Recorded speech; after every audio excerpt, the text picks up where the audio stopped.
Saying number 417. Amir al-Momineen, peace be upon him, said, "In the name of Allah, the Beneficent, the Merciful."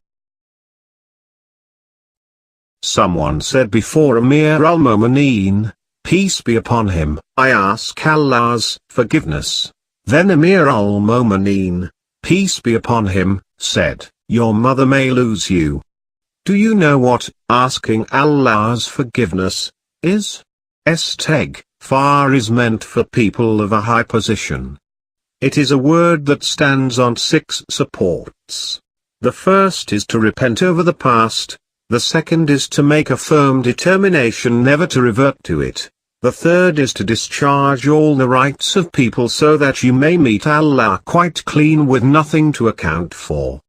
The fourth is to fulfill every obligation which you ignored in the past, so that you may now do justice with it. The fifth is to aim at the flesh grown as a result of unlawful earning, so that you may melt it by grief of repentance, till the skin touches the bone, and a new flesh grows between them. And the sixth is to make the body taste the pain of obedience as you, previously, made it taste the sweetness of disobedience.